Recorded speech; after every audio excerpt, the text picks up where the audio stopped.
Molecular branding. Branding is a very young profession. Its influences originate from a myriad of seemingly unrelated talent pools. Great minds like P.T. Barnum, Herb Lubalin, Milton Glaser, Ron Popeil, David Ogilvy, Steve Jobs, and many more.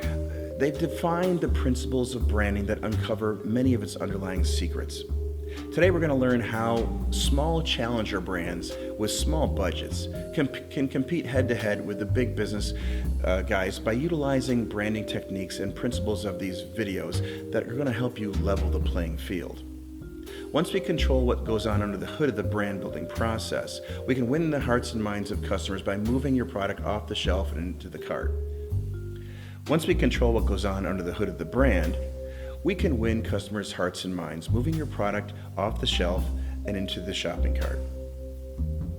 Understanding the core of a brand. Long-term stability and profitability is obtained through selling a brand experience rather than selling a product as a commodity. Let's start with defining what a brand is.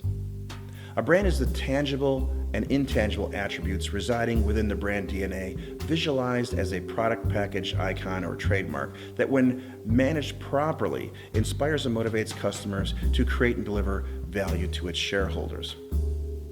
Great branding incites emotion and passion. Poor branding is disconnected and void of desire. Let's look at a brand at the molecular level. The customer has a set of expectations and perceptions regarding every brand. What they expect, what they value, what irritates them, and what they don't care about. The brand DNA mix is comprised of two parts: the brand identity, those are the attributes that reside inside the brand, and the marketing mix, the attributes that reside outside of the brand. And of course, the creative execution, which is the visual message and mnemonic impact possessed by the brand. I call this assemblage of brand information the brand platform. I'll spend a good part of the rest of the following videos making sense of this. I call this process molecular branding. With the completion of this video series, you'll understand the structure, the sequencing, and the relationships, and the base elements that comprise the core of brand DNA. Brand desire can spread as fast as microbial bacteria when a brand is properly engineered. Brands may be engineered at the molecular level to achieve customer desire.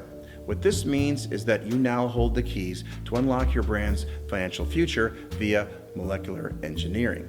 Here's how it works. Let's pop the hood of your brand, so to speak, and look deep inside the identity, down to the core of the brand DNA, the stuff that makes a brand unique and valuable.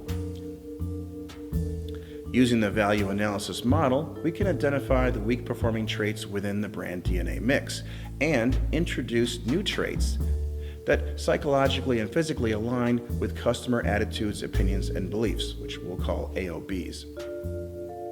Modifications are made to isolate and remove undesirable brand molecules containing faulty, low-performing genes, and then reintroducing or splicing in replacement molecules that will maximize customer impulse purchase triggers as well as the profitability potential of the brand.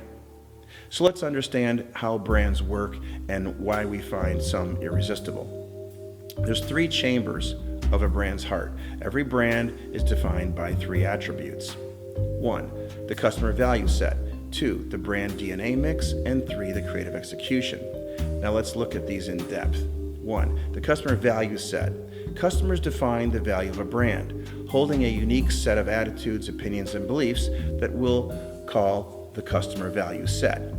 An analysis of this set provides insight into the value perceptions critical to the care, management, and future of your brand. The brand DNA mix. The brand DNA mix as a blueprint containing the genetic instructions for the structure of a brand.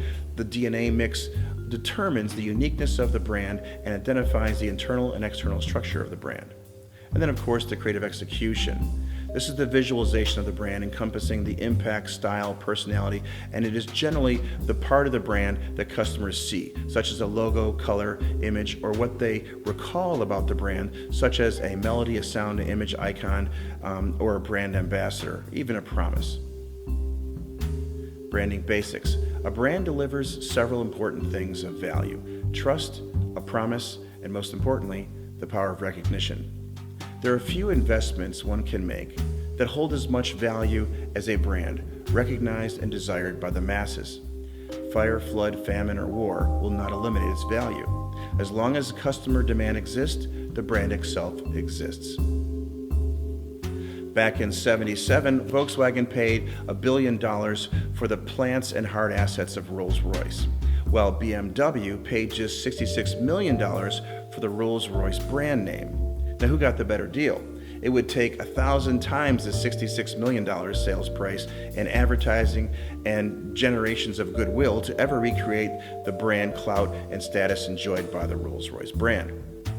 A desired brand is one of the most valued assets in the world. A brand may transcend borders and language and culture and politics and religion, and its value cannot be diminished by war, famine, plague, or disaster.